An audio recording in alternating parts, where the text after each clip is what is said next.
Liebe Studierende, meine sehr geehrten Damen und Herren, ich grüße Sie heute am Donnerstag, den 23. April aus dem Studierendenwerk.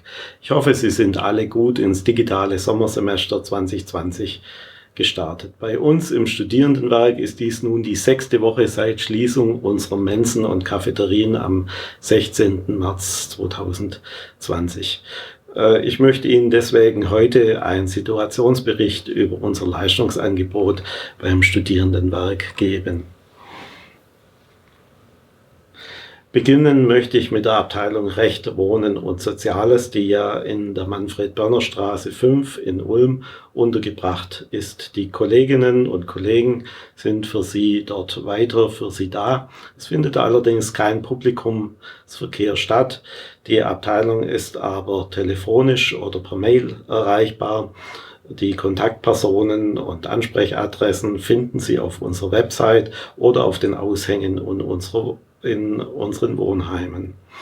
Herr Krischey, der Abteilungsleiter, nimmt auch als Jurist die Rechtsberatung der Studierenden wahr. Anfang des Jahres waren die Themen dabei eher Prüfungsrecht und prozessrechtliche Fragen. Aktuell dreht sich hier vieles um Mietrecht. Herr Krischey hat mir berichtet, dass im Zuge der Beratung viele Studierende darauf hinweisen muss, dass der Rechtsgrundsatz Pacta sunt servanda eben auch in Zeiten der Corona-Krise weiter gilt und nicht durch das individuelle Interesse die eigene ökonomische Situation zu optimieren, aufgehoben wird. Wenn Sie also rechtliche Klarheit in Ihren Rechtsfragen wollen, wenden Sie sich an Herrn Krischey, er wird Ihnen da schnell ein klares Bild vermitteln können. In unserer Kinderkrippe ist der Betrieb aufgrund der Rechtsverordnung des Landes eingestellt.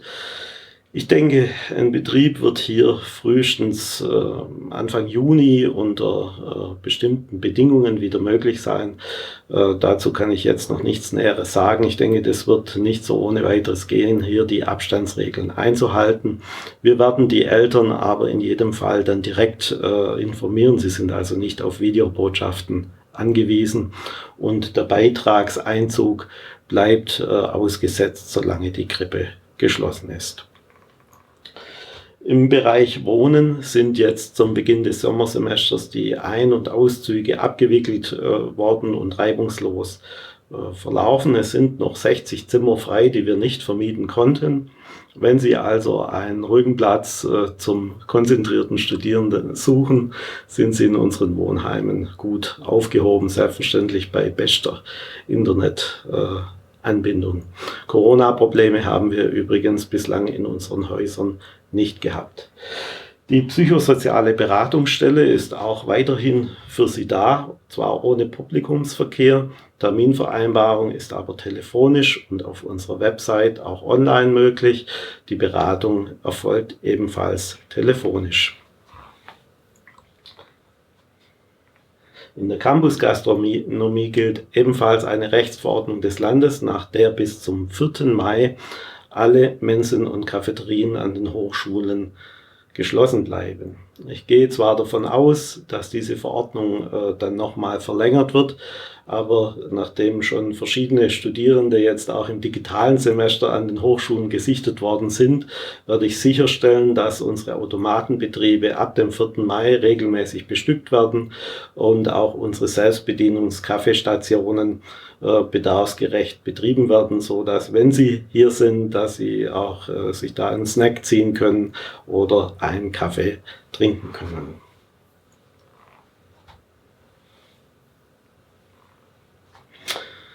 In unserer Abteilung Studienfinanzierung läuft der Betrieb ebenfalls ohne Publikumsverkehr. Ich habe bei den letzten Videobotschaften auf die Möglichkeiten, BAföG zu beantragen, hingewiesen und auch explizit herausgestellt, dass, wenn sich Ihr Einkommen verändert hat im Zuge von Corona oder das Einkommen Ihrer Eltern, dass dann ein Aktualisierungsantrag möglich ist. Trotzdem müssen wir feststellen, dass der Antragseingang noch unter dem Vorjahresniveau liegt bislang. Vielleicht ändert sich das in Zukunft noch. An der Erreichbarkeit der Abteilung kann es jedenfalls nicht liegen. Die telefonische Erreichbarkeit ist gegeben, auch die Erreichbarkeit per Mail. Und zusätzlich haben wir auf unserer Homepage noch einen Live-Chat eingerichtet, auf dem Sie die Abteilung ebenfalls kontaktieren können. Leider hat sich in der Diskussion um den Notfall- und Sozialfonds seitens des Bundes oder des Landes noch keine Neuerung ergeben. Ich habe für heute fest damit gerechnet. Jetzt ist die Diskussion wieder versandet. Wenn man halt sich Gedanken macht über eine grundlegende BAföG-Reform, kommt man nicht zu schnellen, pragmatischen Hilfslösungen. Ich hoffe, dass sich am Ende der Woche hier noch was tut. Höchst vorsorglich habe ich eine E-Mail-Adresse für Sie geschaltet, die heißt notfallfonds@studierendenwerk-ulm.de. Jeder und jede, die uns auf dieser Adresse kontaktieren, werden wir laufend mit den neuesten Informationen versorgen. Das Studierendenwerk selbst hat nur einen kleinen Sozialfonds. Der wurde eingerichtet im Zuge der Flüchtlingskrise und 2019 wurden da etliche Darlehen an Studierende mit diesem Hintergrund vergeben. Wir haben den Fonds für 2020 nochmal um 10.000 € aufgestockt, sodass wir aktuell noch ca. 20 Darlehen in Höhe von 500 € vergeben können. Wenn Sie da also Bedarf haben, dann schauen Sie sich auf unserer Homepage unter BAföG und Finanzen in der Rubrik Sparen die Möglichkeiten und Antragsbedingungen hierfür an. Zum Schluss möchte ich noch ein Wort in eigener Sache verlieren. Das Studierendenwerk Ulm wird als Anstalt des öffentlichen Rechts sehr oft als Teil des Landes wahrgenommen. Und natürlich ist es so, dass das Land großen Einfluss auf uns hat. Umgekehrt haben wir aber relativ kleinen Einfluss auf das Land. Als Anstalt des öffentlichen Rechts sind wir eine juristische Person, die wirtschaftlich weitgehend eigenverantwortlich handeln muss. Rechtsgrundlage für unsere Arbeit bildet das Studierendenwerksgesetz Baden-Württemberg sowie die Satzung, die unsere eigenen Organe, die Vertretungsversammlung, uns gegeben hat. In dieser Versammlung sitzen natürlich auch Studierende und Vertreter von Hochschulen. Unsere Aufgabe ist es, im Zusammenwirken mit den Hochschulen die sozialen Belange der Studierenden zu fördern. Wir tun das, indem wir ihnen Transferleistungen des Landes erschließen und des Bundes, zum Beispiel beim BAföG. Oder wir erhalten Zuschüsse für den Bau von Studierendenwohnheimen, die wir dann bei der Mietkalkulation berücksichtigen können.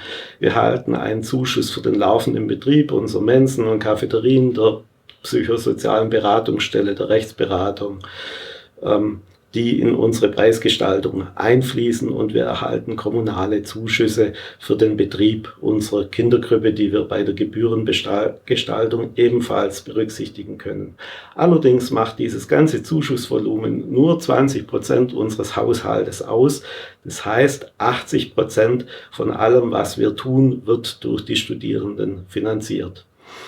Über diese Mittelverwendung legen wir transparent Rechenschaft ab in unseren Geschäftsberichten, die Sie ebenfalls auf der Homepage finden. Seit dem Jahr 2008 können Sie da alles nachvollziehen, was wir tun. Wir bilanzieren nach den Regelungen für große Kapitalgesellschaften, sind entsprechend auch an die Grundsätze ordnungsgemäßer Geschäftsführung, die für solche Einrichtungen gelten, gebunden. Ich persönlich muss bei meinen Entscheidungen, sofern sie einzelne Studierende betreffen, immer auch berücksichtigen, ob ich das, was ich dem Einzelnen geben will, auch der studentischen Solidargemeinschaft zumuten kann, beziehungsweise ob mein Handeln dann den Regeln ordnungsgemäßer Geschäftsführung entspricht. Deswegen kann ich nicht immer jedem Wunsch entsprechen, der an mich herangetragen wird.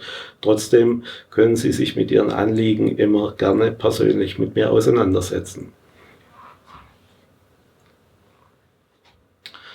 Wir werden auch weiterhin für Sie da sein. Ich danke für Ihr Interesse, werde Sie auf dem Laufenden halten und bitte Sie, auf sich zu achten und auch auf andere zu achten, indem Sie Abstand halten. Vielen Dank.